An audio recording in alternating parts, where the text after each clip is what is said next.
bringing the meeting to order. Okay, first call to order is, I just want to welcome, we have a new Green Committee member, John Reeves. He met with the town board.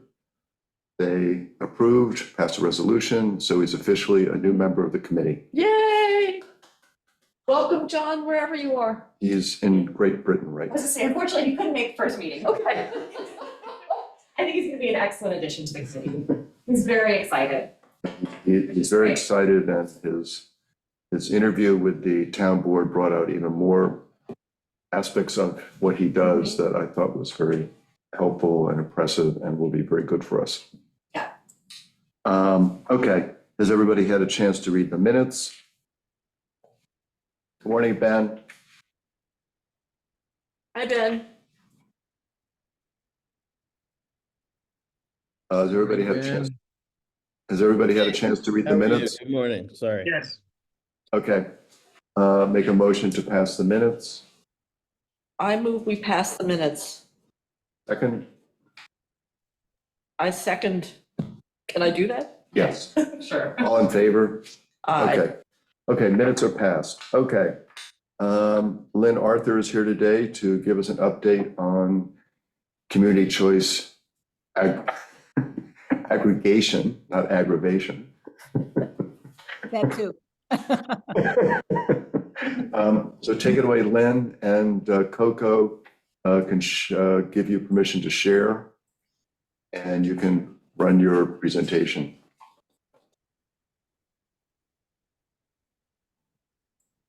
Okay, let's see if this is going to work. We see that. Let's see if I can. Looks like you're in slide mode. Now, is it full screen for you? Yep. Yeah. Full screen. You're All right, good, great, cool. and we hear you. And we can hear.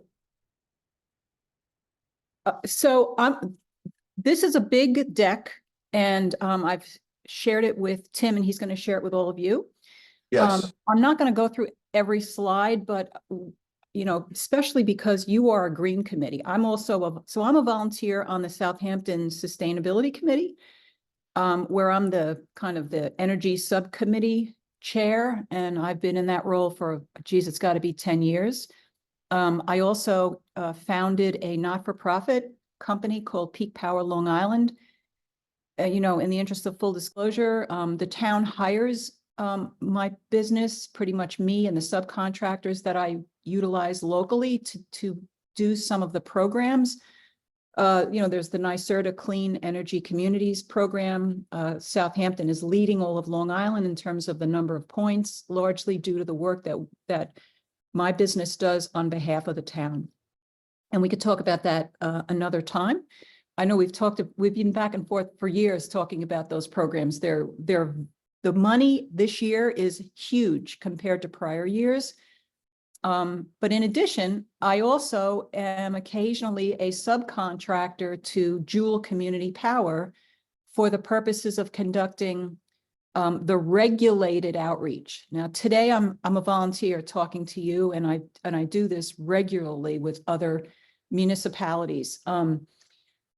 But whenever there's a regulated meeting, meaning Southampton has a program, which I'm going to describe, when we do a filing and we document where we've done meetings and who's attended and all of that business, that is when I'm, basically a freelance consultant working for them. So I want to just, be clear on that up front. So, Tim, what do I have, about 20 minutes? Yeah, 2025. Oh, good. Okay. So this presentation deck is really intended for a public audience. So I find it, so I'm not going to go into detail at the front end, but I want you to see what's available to you. And I also want you guys to know that this presentation gets updated, as new material becomes available. And in fact, I'd love to add how how the changing climate has affected Shelter Island. I'd love to get a slide on that if you guys, are evolving something like that. Please, consider talking to me about that later. So here's the agenda. But it's really important when you talk about CCA because, you know, at the end of the day, it all comes down to price. People want to know, how am I affected? How is this going to lower costs for me?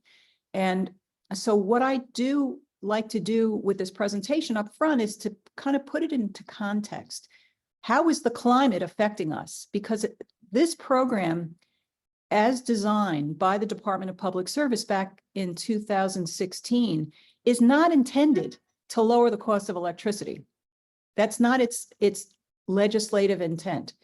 Its legislative intent is to get us off fossil fuels. It's to it's a program as a tool to municipalities so that elected officials can transition over to renewable energy sources. And I'll give you, more detail on that a little bit later. But at the end of the presentation, it all comes down to numbers. But at the beginning, I try to set the stage by walking people through, well, what is the cost of the changing climate on how it's affecting us here on the East End? So quickly, this was out of, this was the Washington Post. It turns out, I was surprised to see this, Long Island is in the top 4 of metropolitan areas that are going to be the most impacted by heat and sea level rise. And here's another chart with temperatures. And, everything is sourced, by the way. As you know, I don't know what the impact has been on Shelter Island, but here on the South Fork, we're being decimated. The black pine, or the pitch pine rather. And it's really due to, this Newsday video, which you can search on, goes on and on about, the bottom line is it's because of the dry weather and the continued dry weather, which is why this southern pine beetle has even shown up. I love this chart. I found this just last week. This is a heart monitor on a scalp. I mean, right? Well, it's no secret. We all know how the whole East End, which was famous for its shellfish, people drive an hour from Up Island or from New York City to come out here, amongst other things, to also eat the shellfish. And the die-offs have been significant, so much so that Stony Brook dispatched a team, and Dr. Gobler, whom we all know, did a study. And one of the things they did was to monitor, the impact of the acidification of the ocean, but the warming temperatures in the ocean. And it turns out that the combination of those two items causes the heart rate of the shellfish to go up. And the study, in the study, Dr. Gobler is referenced as indicating that within 72 hours, shellfish die. And then here we go. This is west of the Shinnecock Inlet. I don't know what to say. We all have beach erosion, mostly on the ocean side, but you guys have it as well, I'm sure. The solution always seems to involve dredging rather. And, here was the byproduct, $11 million. The most recent dredging activity at this beach in Hampton Bays it cost Suffolk County $11 million. Well, guess what? Within 30 days, nor'easter comes by and all that sand is once again gone. So what is the state doing about it? Well, the Climate Leadership and Community Protection Act. What CCA is focused on is the target for 2030, which is to get 70% of our electricity from renewable sources. Both East Hampton and Southampton have recently adopted climate action plans, and it turns out both consultants operating independently of each other came to the same conclusion, and it's documented in these plans that neither town can achieve their renewable energy targets for electricity without CCA. And here is in Southampton Village. I did this presentation last weekend at the Southampton Cultural Center. It was a public meeting. So I have this extra chart in, which is Southampton Village. They did put on their books, actually before Southampton and East Hampton, a climate emergency declaration. And in there, I just highlighted, they have this goal of meeting 100% of their electricity from renewable sources by 2030. So a lot of people, and again, this quickly is to just set the stage. A lot of people don't realize that in New York State, we have 11 zones for electricity. And you guys know most of this, and so I apologize if it's repetitive. We're the only zone in New York State that doesn't have competition. Every other zone has everybody, by the way, has a default supplier of electricity and a default supplier for gas. In some zones, it's the same company. Rochester, for example, B is Rochester Gas and Electric. Here on Long Island, obviously, we have LIPA, and they have a subcontractor, PSEG Long Island. And then for gas, it's National Grid. Interesting about CCA is that it was only last year, January of 2023, when LIPA fully embraced CCA. They put the last piece of the puzzle into action. We were waiting for a function called consolidated billing, which I'll describe in a later chart. That was made available. I mean, when I say available, it's operational as of January of 2023. So at the same time, at that link you'll see at the bottom of this slide, you can go there and see that community choice aggregation is now, it's a program supported by PSEG and LIPA. On the right, I've taken this right out of the integrated resource plan. It's on page 30, I think. It's a pie chart that shows what the composition of the grid is today. Only 5% of the grid is from renewable energy sources. That's the solar. And oh, by the way, when the South Fork wind comes fully online, that will add an additional 2.5%. Now, you could say the grid is 81% clean because they do own a stake in the nuclear power plant, but it's still 81% from fossil fuels. Okay, so this is the reason why we're meeting today. Got all these animations here. Okay, so community choice aggregation is exactly what it says. It gives a municipality a tool where it can aggregate or pool all the residential and small business accounts and execute a bulk buying agreement. It also allows for municipalities to work together and pool all that demand and issue an RFP for power supply only. So it requires a competitive bidding process.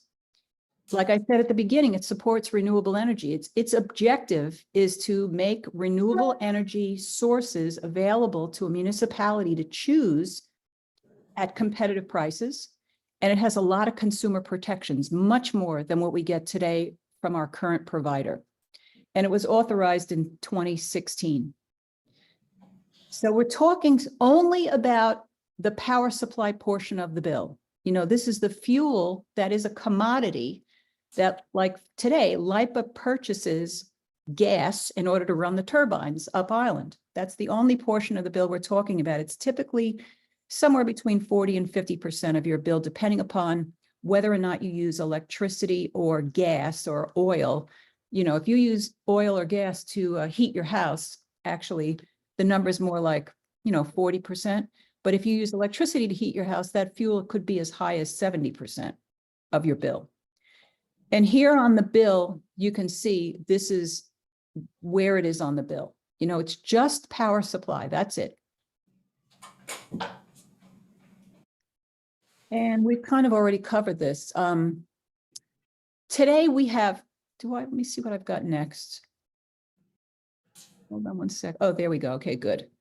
So today we have no choice. Today we have LIPA, and whatever LIPA offers us, through its subcontractor PSEG, that's what we have.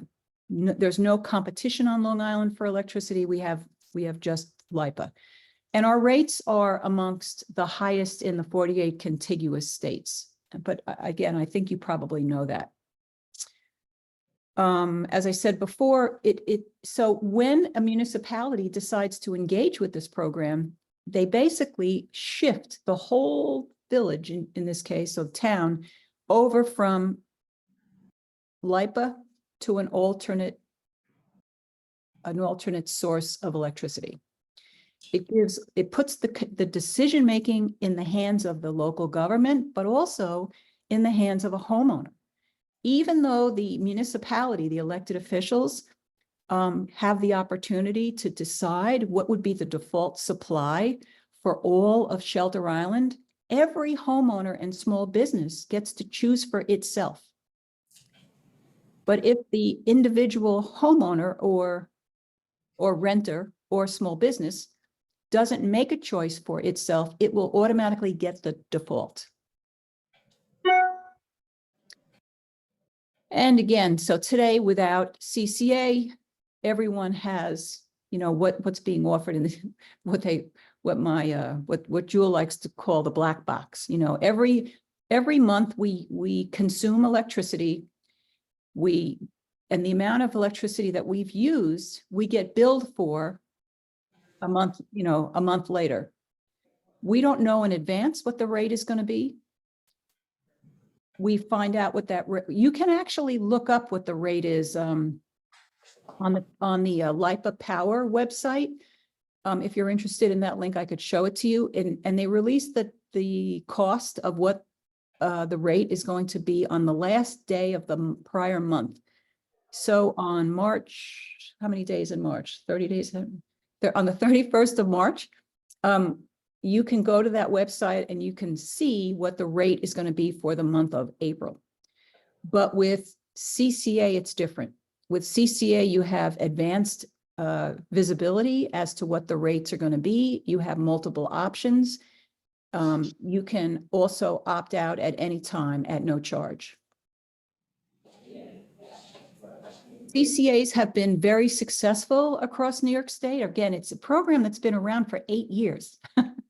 We're kind of late to the game, but I wanted to show here that one of the measures of success is how many municipalities have jumped in later. So Westchester Power was the first CCA that was in existence. It was a pilot program that ran back in 2014, 15, and 16. They saved, I think, something like $15 million for 100,000 customers over a 2-year period.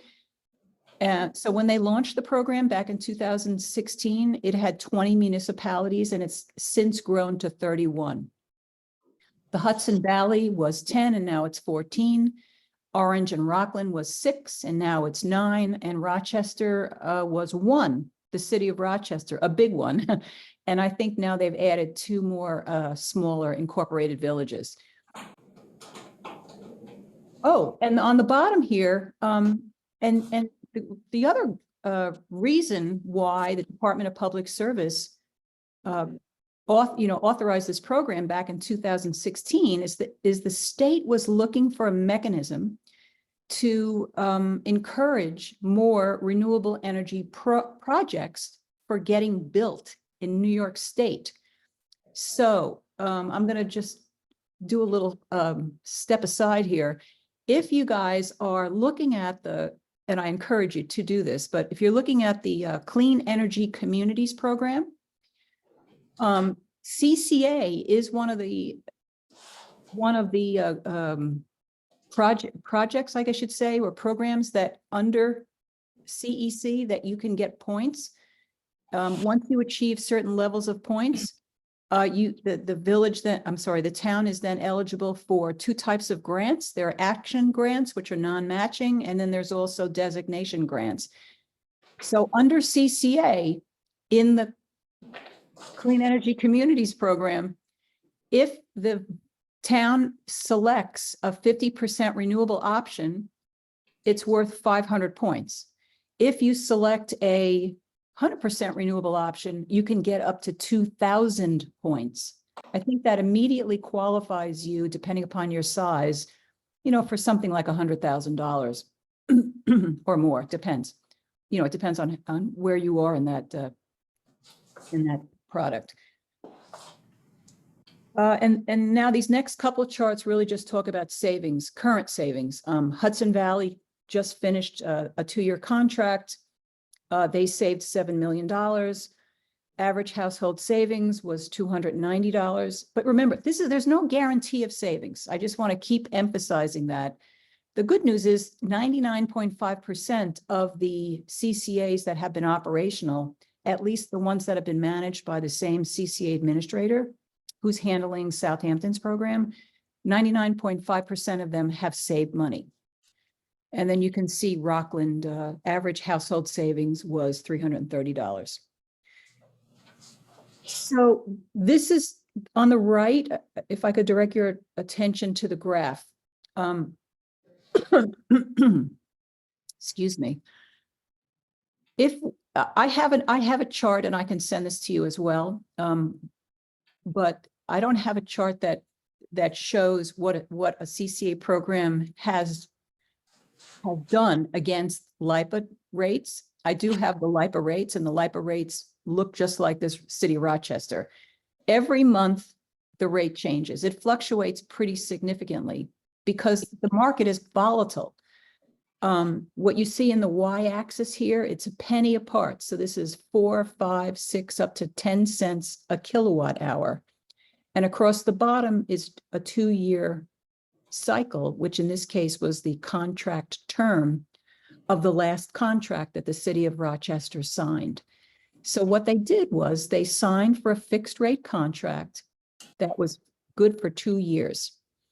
And as you can see, when they first launched the program, the rate that they were paying under CCA, which looks like it was about maybe 5.8 cents, was higher than what they would have been paying if they were on the utility price, which looked like it was about 5 cents. But then in the next month, the utility price went higher, then the utility price went lower, so it bounces back and forth. And the idea here is not to be a day trader and change every month, although you could if you wanted to. But the idea is that a stabilized price over a period of time, up to 2 years, it's going to produce savings. That's, the risk, I guess you could argue that you're taking when you jump on a project like this. And on the left side here, what you see, these are the elements of consideration. Like right now, the town of Southampton has an active RFP. It's been out since last summer. The town board at first, when they got the prices back in October, there was some discussion over additional protections that the town board wanted to see. And what Jewel, as CCA administrator, went back to the suppliers who were bidding for this business. There were 3 large national companies, and said, the town is asking for certain protections. It took some time for those suppliers to come back with their revised proposals. And by the time they came back, we were in election season.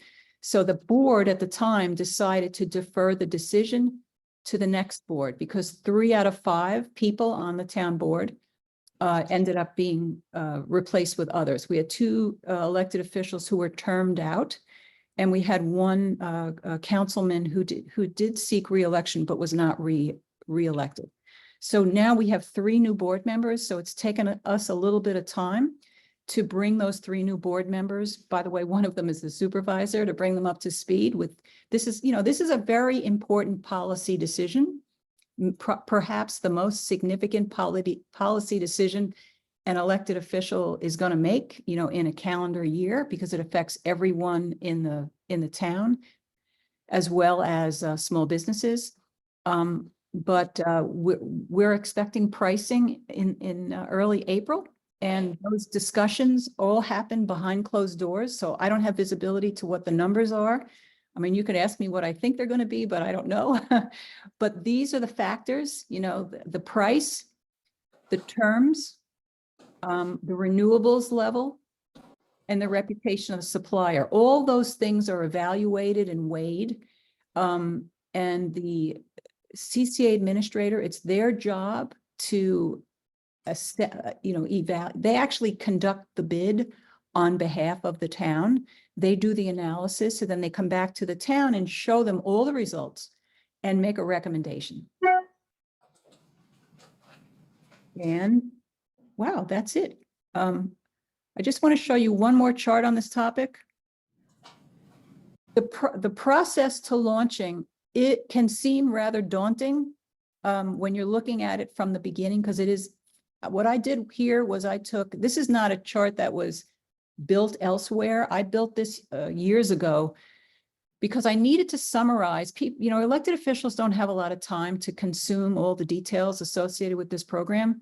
There's basically 9 distinctly separate steps that are required to go from 0 to 60 miles an hour in 6 seconds. And this is what they are summarized. The good news is that because Southampton is at the end, I mean, we're actually at the point where they're either going to sign a deal in the month of April or they're not.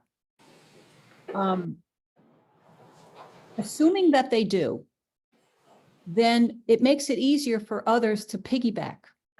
So what a new municipality would need to do in order to join, if they were interested in evaluating the program for its constituents, they would just take the first step.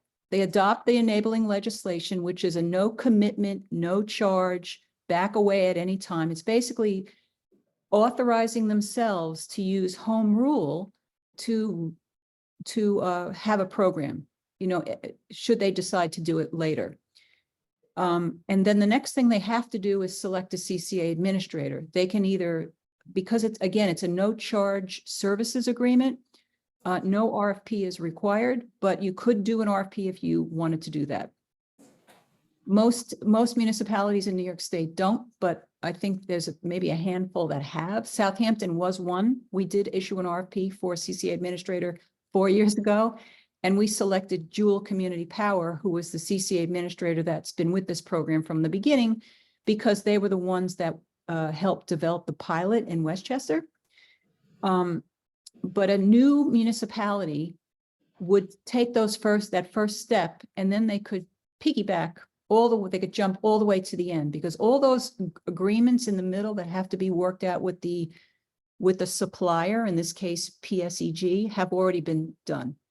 Southampton's already done them. All another municipality would need to do if they join with Southampton is the CCA administrator would just amend those contracts. So I'm going to stop here. There's 3 more. There's another topic, but again, in the interest of time, because I think I'm beyond my time at this point, I'll just tell you what else is here, and then we could discuss it perhaps at another time. We have a community a community solar project that's on a landfill. And at some point in the future, I highly recommend you maybe invite me back to talk about this, because I think with your ETIP program, you might be doing solar arrays or battery storage or anything like that.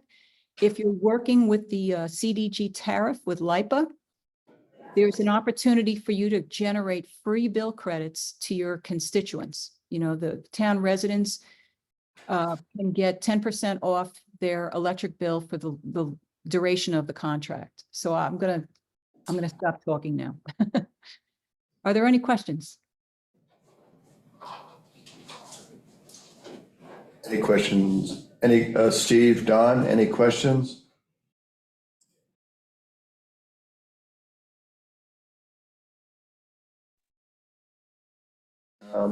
Actually, I have one question, Lynn, and that is, if we did this, do you continue working with LIPA, PSE&G in this process, or is it a different? Yeah, you don't work, you wouldn't work with them, meaning, first of all, everything stays the same. PSEG and LIPA still do all the same things that they do today. They still, manage the grid, do the capacity planning, issue the bills, collect the money.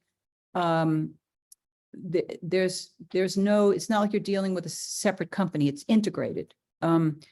But to set the program up, that part you do independent of PSEG. The CCA administrator, however, on your behalf, does things like, gets the data for the town. One of the things, if you're going to competitively bid your usage, you have to know, well, what is the usage for the entire island?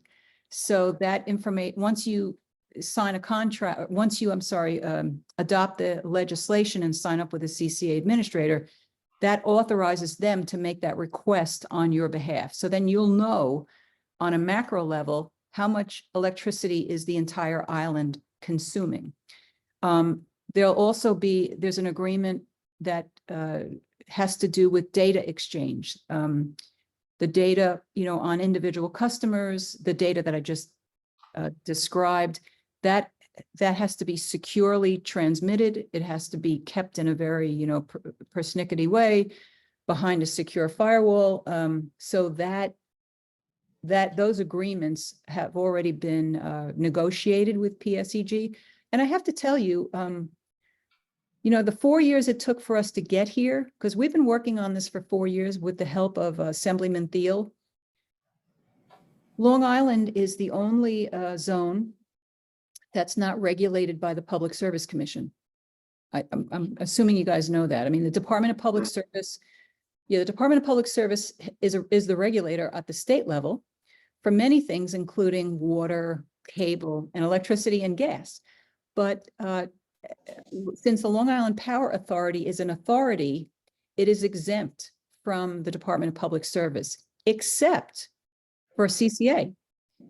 Assemblyman Thiel, on our behalf, working with us, introduced 2 bills that went through the Senate and the Assembly, were signed by both governors, that require LIPA to comply with all aspects of community choice aggregation, the program, and all amendments to it.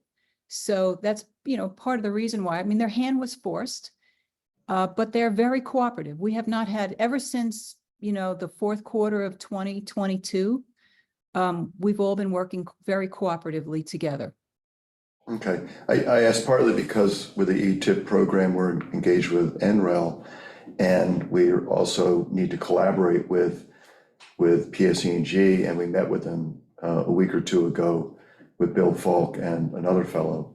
So data, et cetera. So we don't want to interfere with that process. Well, it should have absolutely nothing. And if it did, I would be surprised, because they're under regulatory scrutiny. I mean, people often say, well, gee, if I go this route and I have a problem at my home, are they not going to service me? Absolutely. There's no issue there at all. That should not be a reason. And so, by the way, since Southampton is so close to getting revised pricing, the deputy supervisor and I have met with, we're starting to make the rounds here, I mean, just locally. So Southampton Village is already adopted the legislation and is on a path to sign up with a CCA administrator. If, by the way, any incorporated villages or other towns want to join, with and take advantage of Southampton's pricing, they would have to sign up with the same CCA administrator. Kind of goes hand in hand.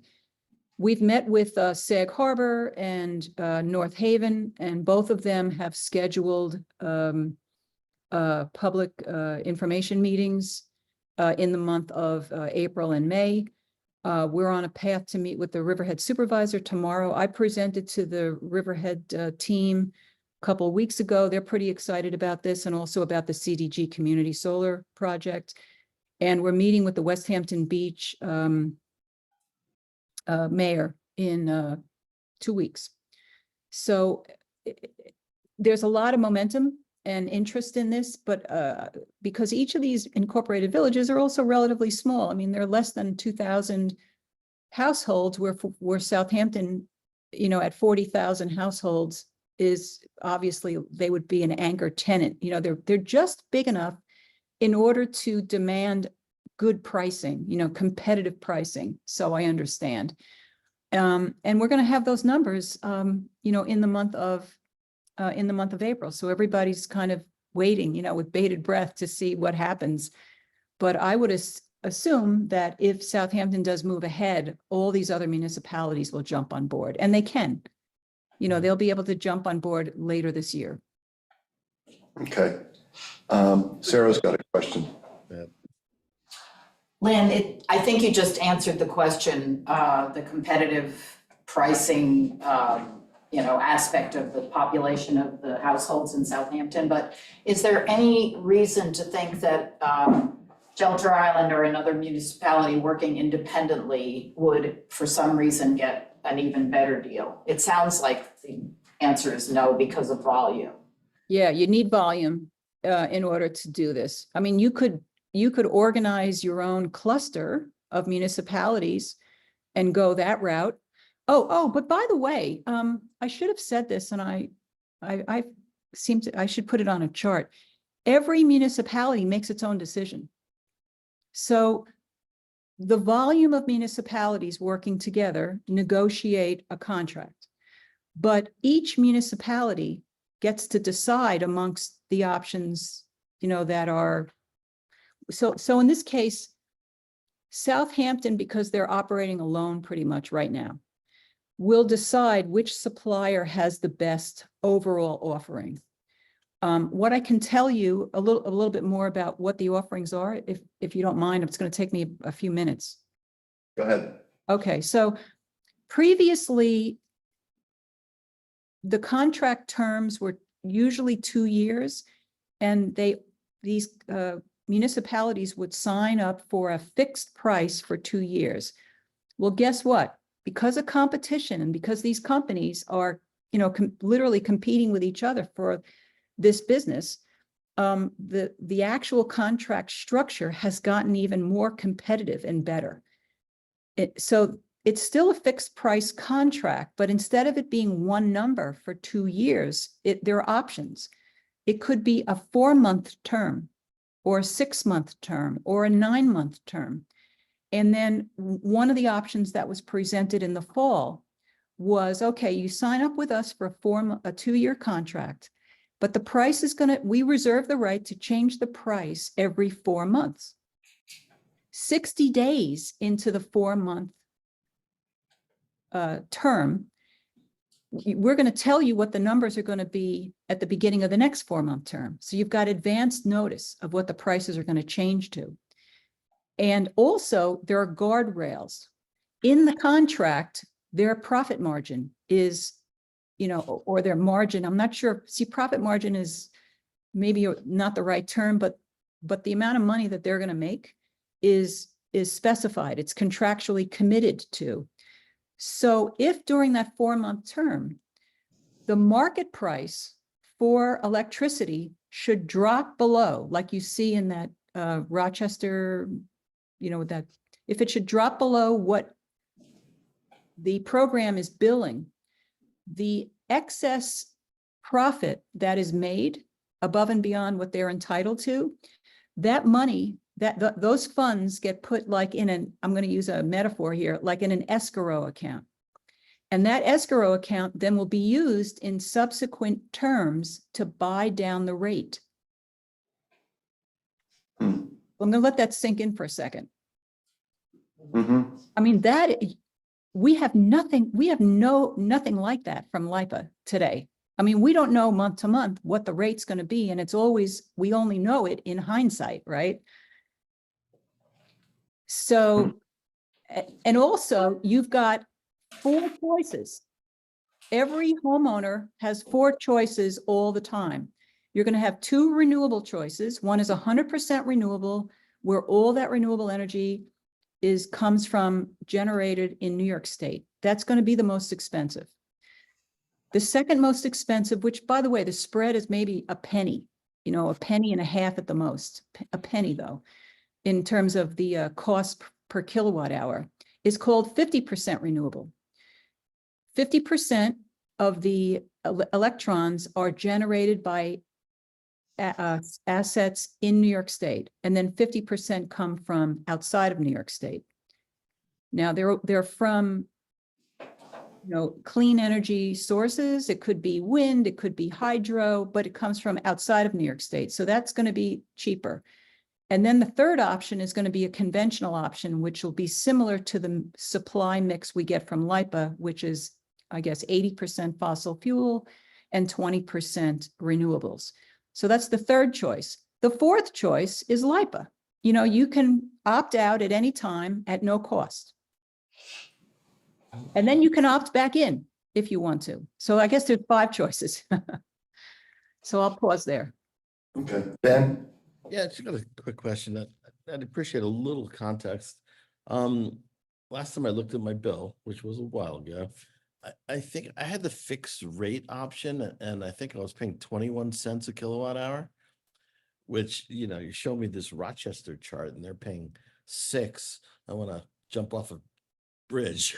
I'm Um, going, yeah, but go keep talking. I'm going to pull up Yeah. a, But Yeah, going forward, if in this program, does the homeowner have, I guess they have a fixed price option like LIPA that Well- PSG is giving me.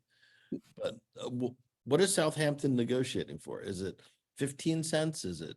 it's just the power supply portion of the bill. Can you re-enable screen share? Sure, sorry.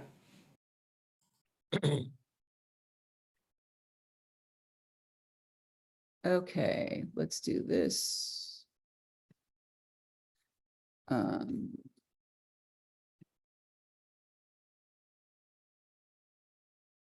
Whoops.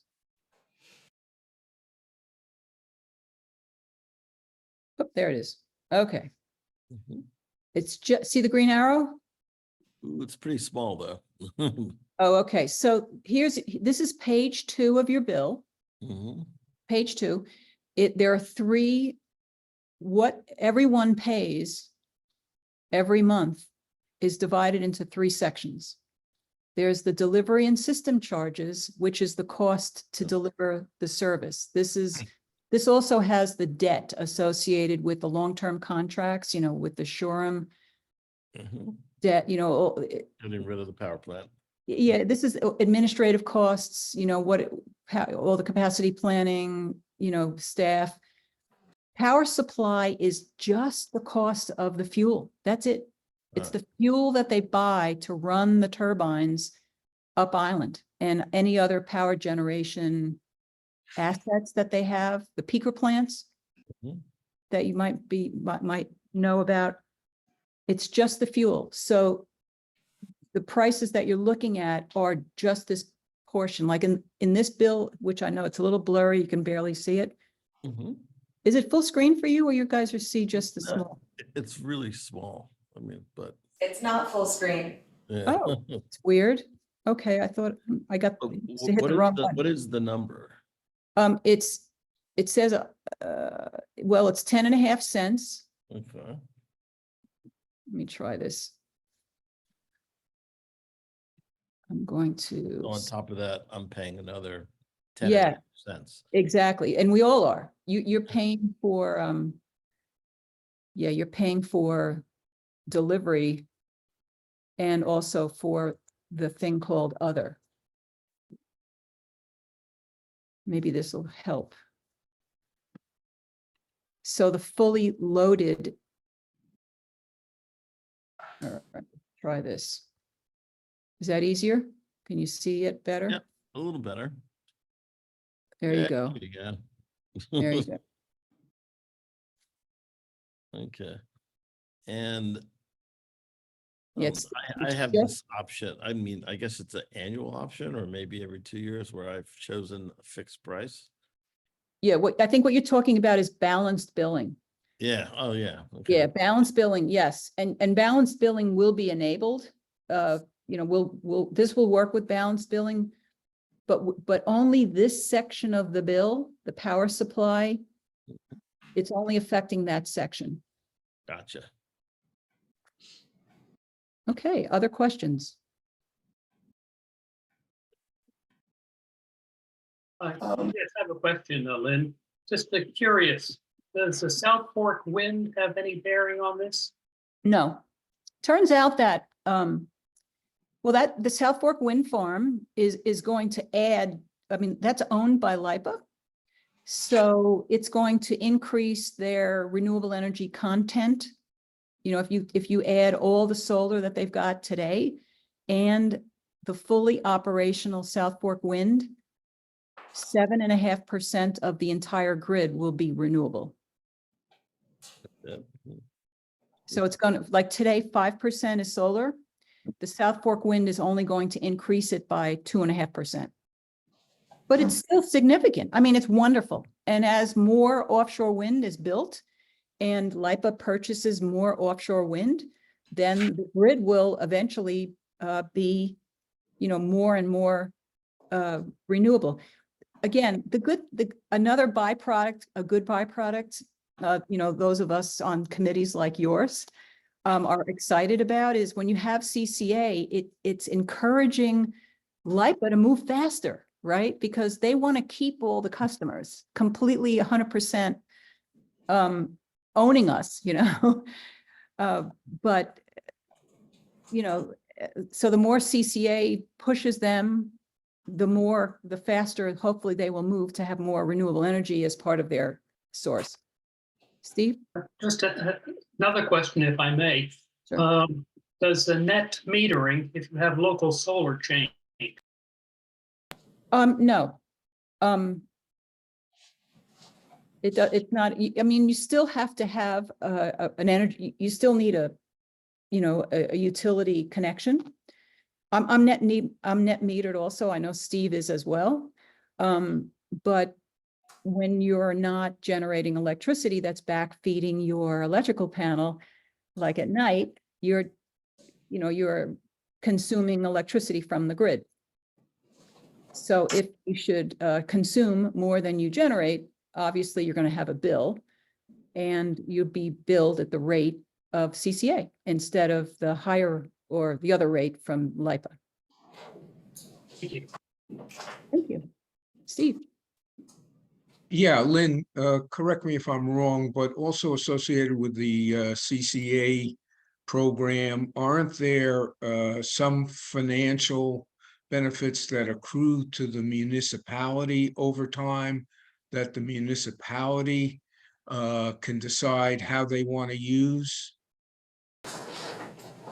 I think you're confusing CCA with community solar. With CDG, Okay. yeah, with community solar, CDG community under the LIPA. CDG, Yeah, right. CDG, yeah, under the LIPA tariff, 10% of the profit margin that the developer gets has to be redistributed as bill credits over the course of the contract. So in Southampton's case, we have a contract with the developer for 20 years plus 2 5-year extensions, should the town decide to do that. And 6% of the profit must be redistributed to small customers or small businesses, like residents and small businesses. The town board gets to decide who gets those bill credits. So what we're advertising here locally is that we have the solar array. It's going to support about 500 households, and it's an opt-in program. CCA is an opt-out program. Everybody's in unless they opt out. CDG Community Solar is an opt-in program. So in order to get the benefits, you have to sign up, but it's free. It's free, absolutely free. We expect to have a lottery in the 4th quarter of this year. They're about to put shovels in the ground in the 2nd quarter. The array should be up and running by the fall. That's when we'll have the lottery, and 6% of the profit will go to people who sign up, and 4% will go to municipal accounts. So the town will get 4% of the profit that the developer makes from injecting that capacity into the grid will be given back to the town of Southampton as free bill credits on their PSEG electric bill. Right, so that's another follow-on or knock-on benefit you need to be in CCA first and then community distributed generation. Actually, I don't, let me tweak that a little, Steve. I know you and I have been talking about this for so many years. Maybe I have not been as clear as I should have been. These programs are separate. They can be together, but they are separate right now. Right now, if a town wants to do a CDG community solar or CDG battery program, that is available under a LIPA tariff. You don't need CCA. You can run that program right now. Completely, everything is in place to do it. If you go down that path, though, I'd like to give you some additional guidance. But it'll take too much time. I'm already 50 minutes on your agenda.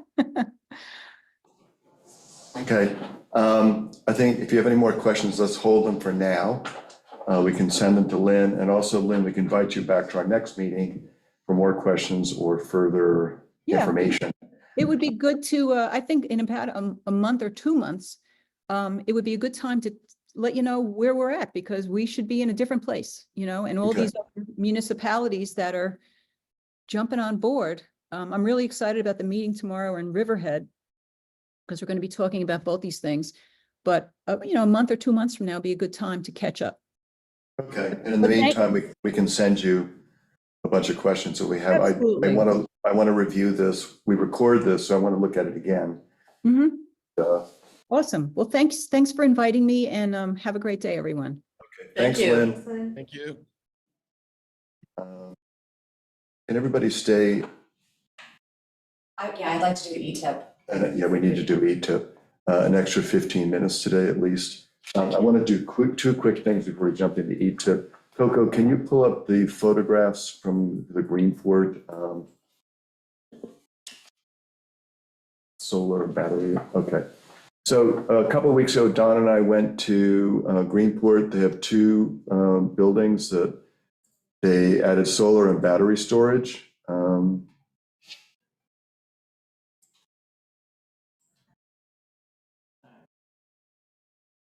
The first place, we didn't go to both of them. One is their water treatment plant. We didn't go visit that because it's pretty similar, but this is the firehouse on 3rd Street.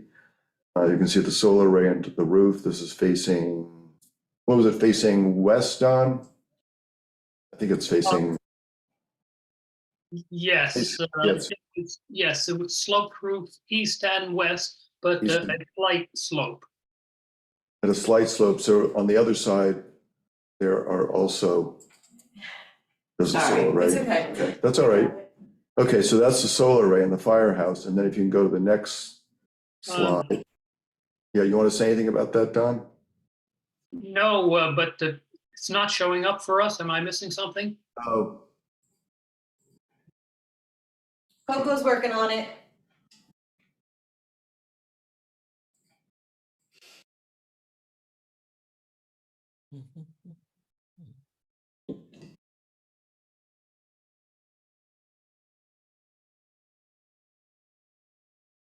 can you see that? No. Not yet. Okay.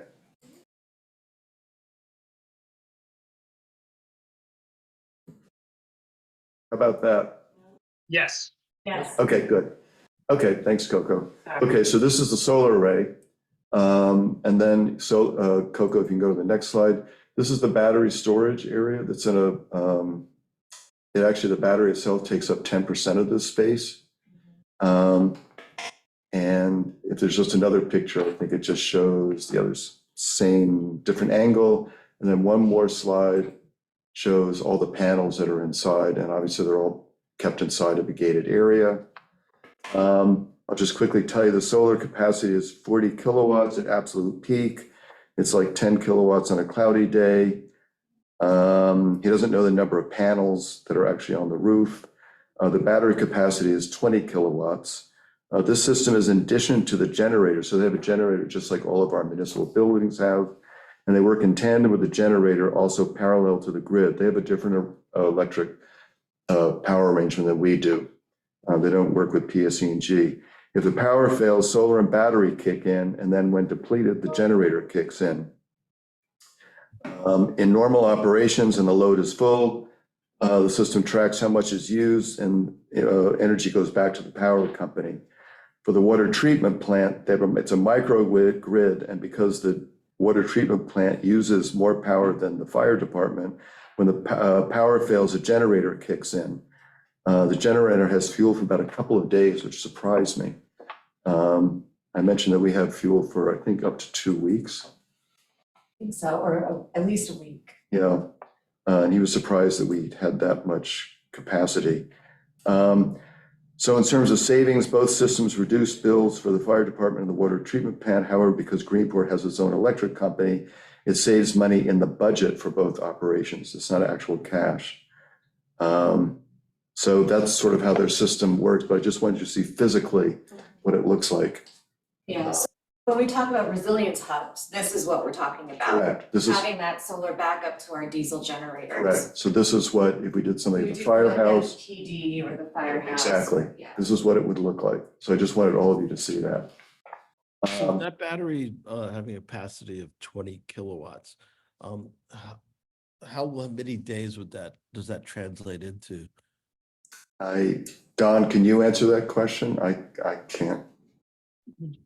I don't remember the numbers. I'm sorry, Ben.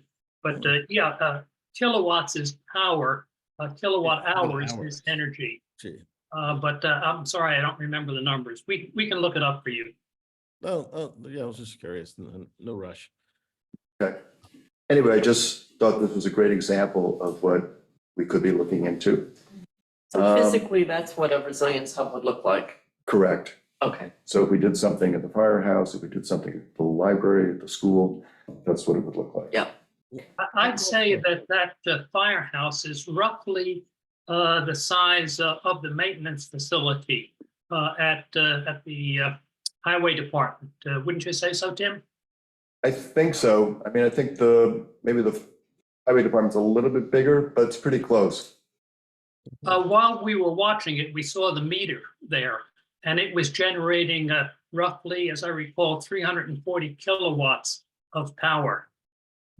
Substantial amount. Don't quote me on that. And this was, by the way, this was funded in part with FEMA funds. And they worked with PSE&G, updating the poles in Greenport, putting in larger, sturdier poles and also sturdier cable between the poles.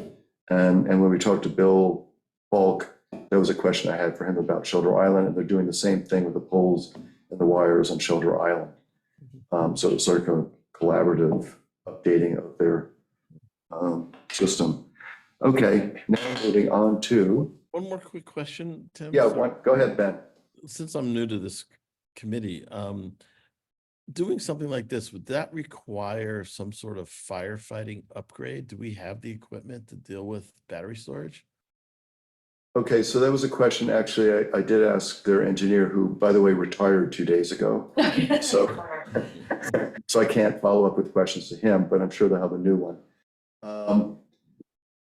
Two things about their battery storage. And again, this is just an example. We are not saying this is something we're going to do. I want to make that very clear. It's something we're researching. But they were very, very upfront, completely upfront with the public about what they were doing. Because there had been some controversy about battery storage in a nearby town and in the South Fork. He felt that a substation is more of a fire hazard than the infrastructure that they have. Yeah. That was something he was not concerned about. Okay, great. Yeah, this is a utility scale battery storage, just to put it in context. Okay, this is not the kind of, battery storage, the power walls and such that you're seeing being put in houses.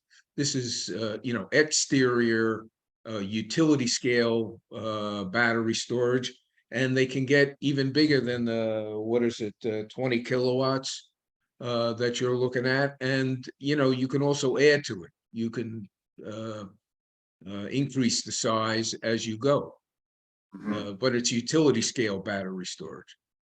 So Steve, just in terms of risk, fire risk, is there a difference between a utility scale battery and say the battery in a Tesla? There are a couple of factors. One is the type of battery it is. The other is, if you're putting batteries outside the way these batteries are in a fenced-in area, obviously they're going to be inherently safer than a power wall that you're going to put in your basement, or a Tesla that could get run over by a tractor trailer. So there are degrees of safety. And obviously if you're putting it next door to and integrated with a fire department, then these folks in the fire department know what they're dealing with and are preparing for that. So, nothing is 100% charity, but the way utility scale battery storage is installed and run, it's typically much safer, not 100%, but much safer In than other some of words, the if we other do this at the options. school, we shouldn't place this next to the kindergarten. You shouldn't place it next to the kindergarten. Just saying in terms of public reaction, Let me we add need one to. more thing as the keep- engineer said. Let me Yeah, just we're jump in, looking- Steve. The other thing the engineer said, if there were a fire, it would essentially use up all the oxygen very quickly in the storage unit. I was gonna say, they have it, the battery unit in a sealed storage, yeah. like shipping It's- container type Uh-huh. thing. Okay. So it would probably burn itself out. Again- pretty All right, quick. so the answer is there's much less Yes, risk of fire. and again, Okay. that Much battery less. takes up 10% Yeah. of that storage unit that you Yeah. look at. Okay, that's all I wanted to know. And to your point, Charity, I don't think we're talking about putting this in a school. Okay, the No, only we're place not. we were. I was just And it- exaggerating to make my The point. only to be clear, the only place we were talking about a quote utility scale battery storage and there are various sizes, obviously, was at the old what was it, 12 South Ferry 12 South Ferry Road. We were looking at that as a possible site. And that would be this kind of cargo container type outside battery storage. But again, everybody listening in, we are merely talking about this for research purposes. We are not actively planning to do Right. this right now. Okay, we need to move along quickly to the very next thing, which will be very quick. So Coco, just a slide of the plan yeah, there we go. Okay, so Janelyn Messer, who organizes the craft fair, I'm sorry. oh, that's okay. Likes to be way ahead, which is great. Yeah. So the people did not want to go back to the location last year. They really liked being around the school. So Janelyn is just thinking ahead and thinking in this section C here. There are number 5 to number 29, so that's 24 places where, and this is the school. This is across the street from where we used to be at the Legion Hall. And so it was a suggestion that we actually have our expo actually there, and then we're actually sort of more integrated with the craft fair, which has actually worked very well last year. Of course, last year they had to walk through the expo to get to the craft fair, which was extra convenient. Better.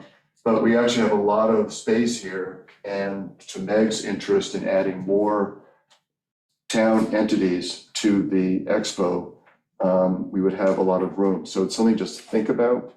I don't think I have to let Janelyn know immediately, but I just want you all to think about if you think this is a good idea. And wouldn't patrons still be walking through? I mean, people parking in the school parking lot would be walking. Over here, they walk Yeah. this way. and Yeah, I there think would it's be a lot of great. Cross current. I think it sounds good. Yeah, So it's I think great. I think it sounds good. We And might even get some shade from the school building. Yeah, I'm not so sure about the heat. Maybe not. I mean, we're right up against the building there, Mhm. so we have to think about that. Mhm. Maybe get more tents. You still need tents, yeah. We have to get more tents, and especially if we expand. Anyway, no decision now, but I think it's great I that think it looks good. It looks great, yeah. So maybe I'll just tell Janelyn that, yes, we think this is gonna work. Yeah. Okay. Okay, that's that. And let's talk about ETIP. So the one thing I think we should just focus on, well, the one thing I think, because I brought it up several times yesterday, and Meg also brought it up, is we have a couple of places that they're considering as renewable energy hubs, which may not be appropriate. And I talked to Lisa Broughton several weeks ago, and her suggestion was we could actually contact one of the solar companies that they use, who could literally tell from sending satellite images whether a site is appropriate or not. And so I think it would behoove us to possibly do that, but I ask them for So- suggestions. Yeah, I went on GIS and it shows in the winter when there's no leaves on the trees and in the spring where there's full leaves on trees. So when you look at some of these from an overhead view, you can see how much shadow is on different sites. Mhm. So for the school, the roof would be great, but the parking lot is 50% covered in shadow. Mhm. So it may not be worth it. When I look at the EMS building, same thing. Pretty much 50% of that roof is covered in shadows. The medical building, let me see. A lot of trees around that. There's a lot of trees. That's pretty much in shadow all the time. So I started going through this when, yeah, right here. So the entire roof of the medical building is covered in shadow from the trees that are already there. So I kind of started going through the list and making those notes. So I have the school parking lot is 50% covered by shadow, the EMS is 50% covered by shadow, the medical center is like 90 to 100% covered by shadow. So we can definitely like eliminate those kind of off the bat, I think. So the EMS and the medical building. EMS and the medical building and maybe the school parking lot. I mean, I think the school roof would totally be worth it, but the parking lot maybe not so much. And what about the Legion Hall roof? That I don't believe has an issue. Hold on, give me a second. Because we actually haven't talked about that. Right. And the only other reason I Oh, the would, Legion would be fine. There's zero shadow in the Legion. I just don't know what the structural issues are. I mean, I know they've done work. That's something that we'd have to have an engineer look at. Yeah. Um, But it probably belongs on the list, because Yeah. that's, and those others probably don't. And then the firehouse over here, but then we talked, I think the police station was also part of it. Yeah, so the police station, the firehouse would be great. There's no shadow in this. And the police station? The police station is good too. Firehouse is a great option. The Justice Court would work. That would work. And then if I go to. And then, I mean, pretty much all the buildings at the recycling center are good options. Okay. The only reason I was thinking of contacting was just to have them look at the IGA parking lot. To see if there are any issues there. And it's pretty open except for the trees on the south side. But again, that's a non-town entity. So that's kind of one of the things I wanted to bring up. Do we want to focus on, just trying to find IGA. I got lost in my GIS. Oh, there it is. I mean, a lot of the IGA is full sun. So my question was, because I think that a big point was made at the meeting, is that the energy roadmap, the Activity 6, had some really good information in it that would be nice to kind of pursue in some fashion. So whether we're looking at modeling for future load growth, like some of these things seem like they could be very beneficial for us to know as an island. And so that we could also help educate the public and try to get them more on board with some of these. So if we want to look through Activity 6 and see what kind of things we think would be important, maybe we can knock off some of the options for the re-ops, just like the shallow re-ops, in order to allocate more funds to doing more of that island-wide study. Exactly. So if that's the case, then maybe we should focus on like town-owned sites that we could move forward on independent, like things I think would be give us, essentially let us end with an RFP so that we can kind of move things forward. So like the recycling center, I think would be a really good one to keep in the re-opt, hoping for like a more in-depth study.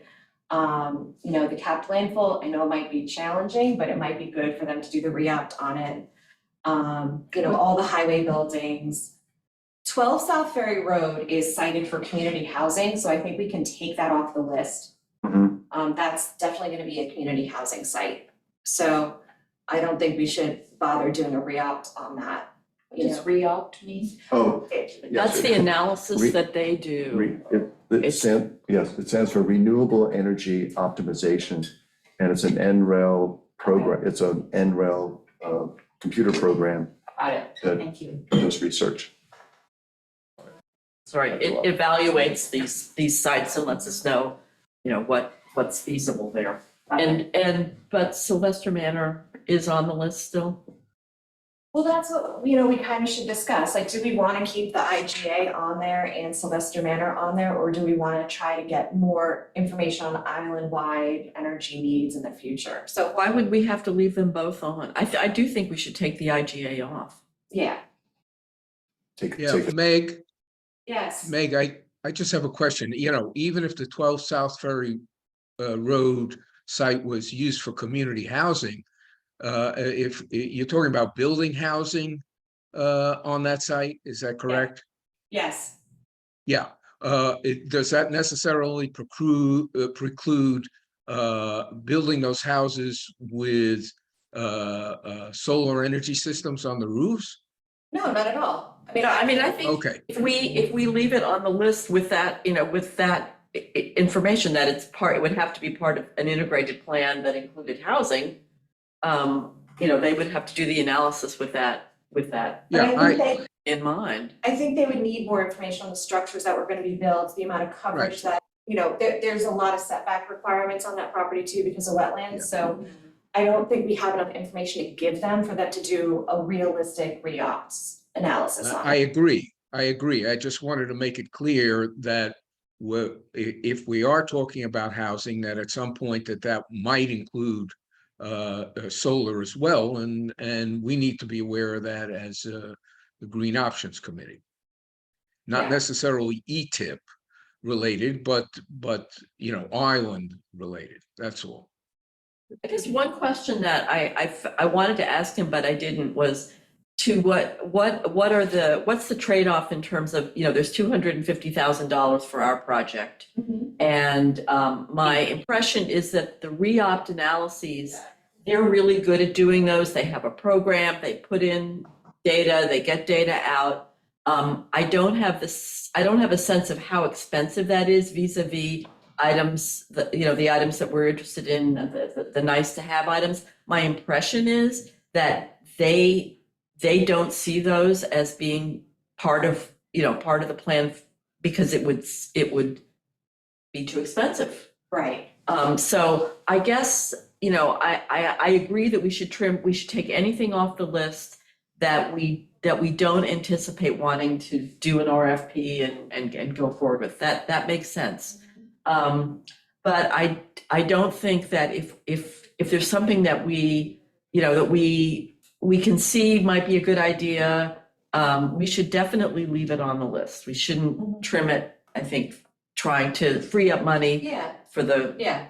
because I have the impression it's not gonna help that much. I think because I remember seeing one list that actually had it broken down by 30,000, really? 20,000. I'll see if I can find that again, Yeah. or if you can send it again.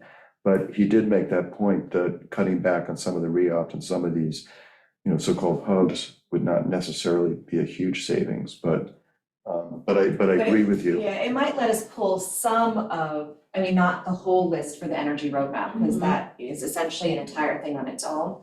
But it might let us pull some of this, Mhm. because we're gonna be collecting a lot of the information from PSE&G anyway. So if we can have them analyze it in a couple different ways to give us some information on how we should move in the future, I Mhm. think that would be beneficial. So if we kind of go through and kind of pick what we think will be the best for us moving forward and see what they can do with it. I think if we can kind of make the money, Just juggle. juggle a little. Yeah, yeah, and if I may, just to be clear, on the 12 South Ferry Road site, we're not talking about a solar array installation here. We've been talking about a battery, a utility scale battery installation. Just want to be clear on that. Yes, and I just want to be clear that this is a conversation only. Right. Yeah, Go ahead, Sarah. but Um, go ahead. I'm wondering if, have you guys reached out to DPS, to Carrie Gallagher?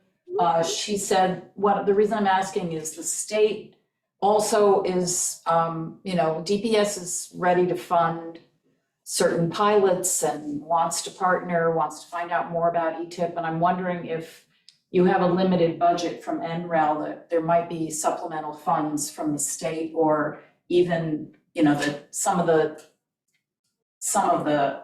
processes, the analyses, any of that might be done in collaboration with DPS, so that you can include more of the items on the wish list, not assuming that if they don't fit into the NREL budget, you can't do them at all. I think it would be, once you have a scope and some, projected costs for the scope items, be great to run that by Carrie and get her team, which, has a innovation team or something. I forget what they're called. Who's DPS? That's the Department of Public Service. That's what I thought, just wanted to make sure. That's the state agency that funds all other agencies related to power, water, et cetera. And she comes from here. She's very keen to figure out ways to leverage the ETIP project on Shelter Island to do what they want to do also. So, I mean, if that's a possibility, we should definitely look into it.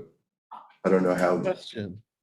So, Yeah, I'm glad to hear that. I'm glad to hear that, and would like to know more about what DPS is willing to do. Because, for example, absolutely, tidal power is not something that's on our agenda, and probably wouldn't pass muster just for the ETIP program. But as I had envisioned it, it might include the state and conceivably even the federal government in some sort of project, or at least an evaluation. And what you're telling me is the Department of Public Service might make funds available for an evaluation of East End tidal power.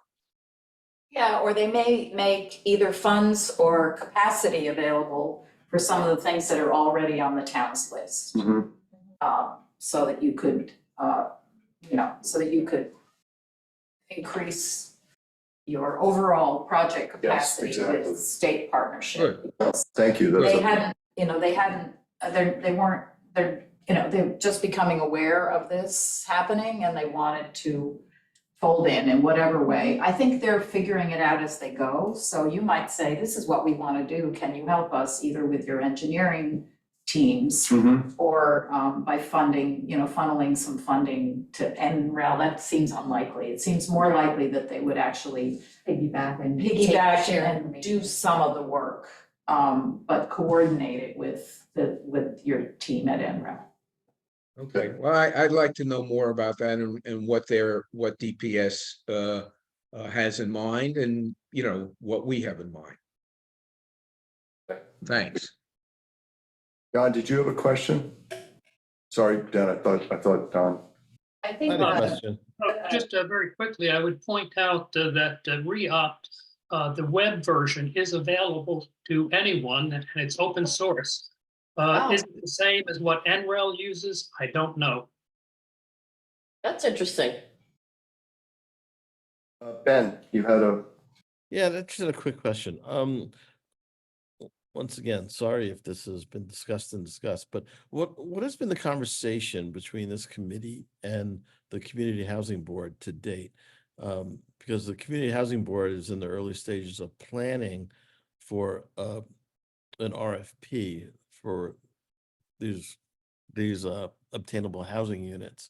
And it seems like some collaboration between the two committees should happen so that these units can have some solar included? Well, Meg, you're on both, right? I'm not really on housing, but I know that housing was talking about doing solar and making them Yeah. efficient, like energy efficient Uh-huh. homes. So they're looking at that in the, like, right now, they're just trying to figure out basic design, you know, what size, what shape, things like that. Mhm. But part of it's, you know, they're looking at doing heat pumps, they're looking at, you know, things of that nature, trying to make them energy efficient. Mhm. So solar would play into that. So seeing what we can get money for to help. Yeah, it would be really important for that process to have some information on funding from this committee to the Community Housing Board, but Maybe Yeah. something to look at going forward, but I'll talk about it tonight. We have a Community Housing Board meeting tonight. So we can include it in the conversation going forward. Yeah, that's a good point, Ben. Anything else about ETIP? So they want something from us by the end of this coming Wednesday. Yeah, So I would say have people look at, I think that with the resilience hub planning, we don't really need them to look into that because if they do the re-op analysis, then we'll know if it's worth moving forward or not. With just adding solar to our already existing resilience hubs, because right now we have a lot of diesel backup and then the solar would be able to prolong that over an extended period. So it's just kind of like adding the last piece to the puzzle.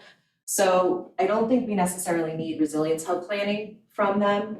But if people want to look in activity 6, the energy roadmap, and see if there is some aspect in there that you think would be beneficial, then maybe we can do some trading of basic re-op analysis for a little bit more in-depth energy, like structure and forecasting. And then I went in while we were talking and I just put notes in the document. So if you go to the Google Drive and you look at the scope of work, I put in notes about, you know, remove these sites, it's designated for this, or it has 50% tree coverage, and just so that, you know, they can have that. But maybe if people look and we can kind of have an email conversation on what aspects of activity 6 we'd like to see try to integrate into this, then that might help us pick a direction. And just then they can give us feedback on how many things we have to either pull out of the re-op or, you know, how we have to play with our scope of work in order to get what we need out of it. okay. I added a note about the timing and the timeline, the timing of the community outreach materials. And, you know, they have those materials starting at, I mean, I think August is a big opportunity for us to do some education. And so I don't, you know, to the extent that it's possible for them to share materials that we could then use to generate, you know, Yeah. whatever we, you know, use it on the websites and handouts, whatever, however we decide to use the information, newspaper articles, et cetera. Okay. I don't think that affects the budget. No, it's just, I think. Yeah, timing. it's just timing, yeah. Okay, so we all have an assignment, which we had anyway, Yeah. but it's just clearer.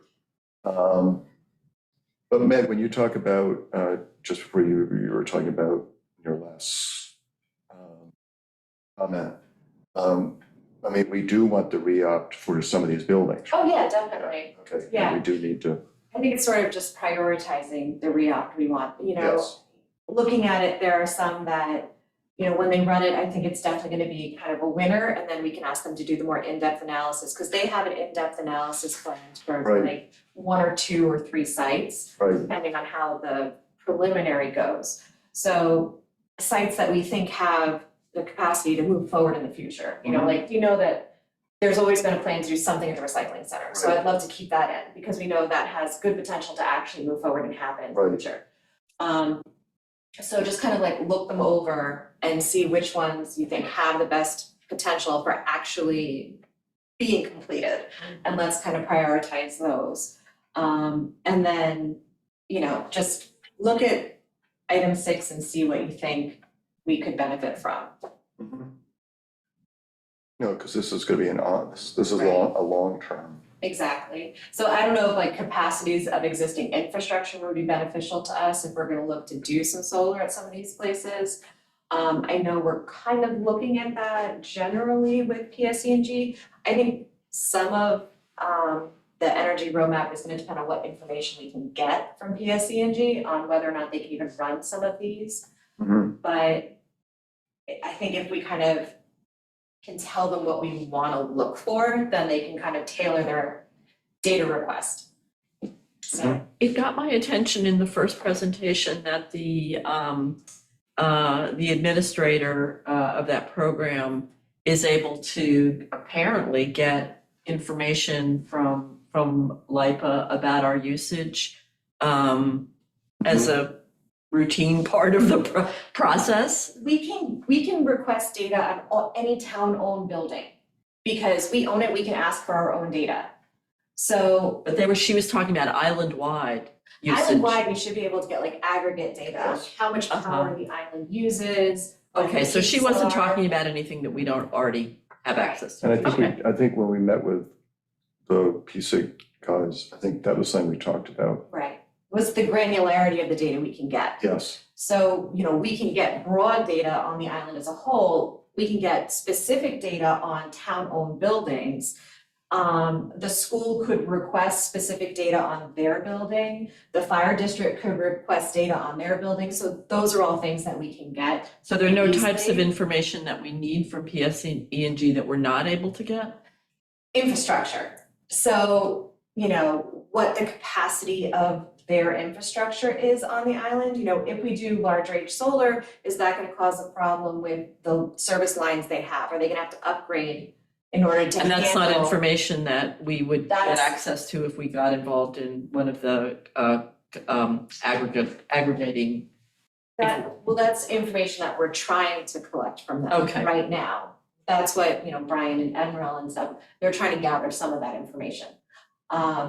In order to better understand, Community What choice we're looking for. aggregation wouldn't affect what you're talking about. right, It's, It wouldn't give us access to any information. no. that it's- we don't It already doesn't have. give us any access, but it also doesn't affect power infrastructure that we Right. have Right. already. No, it just Yeah. potentially saves some money. Yeah. so those are all things that we're working on collecting. But, I think if there's a direction that we think that the island is going to be moving towards, and we would need information on, let's say, like, if we have a whole bunch of EVs going in, like you have all these cars, you have people putting in chargers, how is that gonna impact our grid down the line? Right. And more people are adding electric vehicles on the island. You see that there's more charging stations. What kind of impact is that having island-wide on our electrical infrastructure? Mhm. Are we able to handle it? Yeah, I think Like- that's kind of one of the questions we were asking PSE and GLI, whether they have any projections and how on EV adoption in the area, in the East End generally, and what the implications would be for their system. So, yeah, that's part of the discussion. But yeah, it could be more island specific as well, and that may be something we want to look into. Right. Yeah, I think that question has been out there. Yeah. And that's kind of one of the items in the energy roadmap. It's, infrastructure for EVs, or we could do future projection of EVs on the island or how it would impact us. There's also modeling for future load growth. We have some basic information already from the comp plan on what our projected build out would be. So, we could kind of maybe do a rough analysis of what 500 more buildings would do to the grid on the island, that kind of thing. 500? Is that a real number? Yes. That would be full build out with subdivisions, like if all the large parcels were subdivided, it's like worst case scenario. And a lot of those probably aren't subdividable due to deed restrictions, but we didn't have the capacity to go through every deed on the island to see if it was a subdividable parcel or not. So that's like worst case scenario. So, we might be able to to take some of the data that we've already collected, combine it with some of the data that they can get and do some kind of rudimentary build out load analysis. So, you know, look at it, send out your notes on what you think you'd like to see, how you think it would be beneficial, and go from there. Has Lynn, you know, at the end of her presentation, just mentioned community solar again, community CDG. Are Island Institute and NREL aware of the CDG potential, or the fact that, you know, that it's one of the things that can be done here? We actually have not been talking about that, but we should. Yes. Yeah, And that, you know, that might influence looking at sites where a community solar project could be built. well, we can also tap into, I believe, another solar. Let me talk to Lynn more, but I thought there was something that we could actually benefit from another community solar field. The, you know, the program where you're actually able to feed the profit back to the community is something that would obviously read well. Yes. Yeah, that's CDG. Yeah, and to be clear, while we haven't been talking with ETIP directly about CDG, we have talked about two of the major potential solar, large-scale solar projects here. One, of course, is Sylvester Manor, and the other is the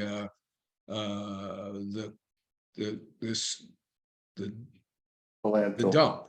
Yeah, the landfill at the dump. Thank Recycling you. center. Yeah, those are the recycling center. Those are the two, would be the two largest potential CDG projects, the largest potential solar projects, in my opinion, on the island. The rest is small.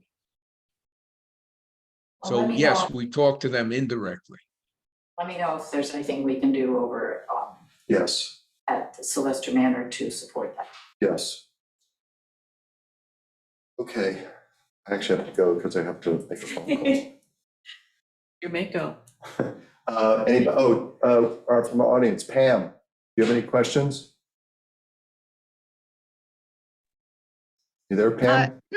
No, actually, I'm fine. It's always so interesting, the topics that you folks discuss and how you manage to weave your way through them. And I learn, again, more and more information about this. I thought it was astonishing that the wind farm that LIPA has is only giving them 2% back on Yes. renewable energy Yeah.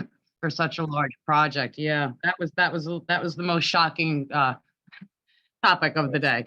But thanks Yes. very much. I'll be looking forward to the progress that you make.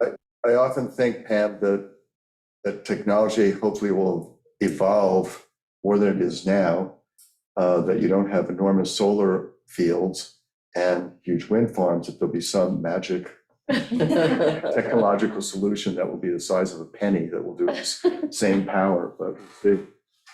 Well, I must say this, that the Germans are very much ahead of the field in solar energy exploration. The Germans have been using it for a very long time. And there, as a matter of fact, a few years back, I was over there and they were talking about how they were going to get rid of their nuclear power plants. And they really do a lot with renewable energy resources for heating sources and agriculture and all kinds of things. You might want to just look that up on the side. Scots- Their technology is Yeah. incredible. Europe And the is Scots as ahead of us. well, Scotland. Just Europe is way ahead of us. Right. Yeah. Indeed. Okay, if nobody has any more questions, I'll make a motion to adjourn. Second. All in favor? Okay, thank you all very much. Thank you for sticking around for extra time, but we needed That's it. good. This is a very productive meeting, I think. Thanks. Thank you.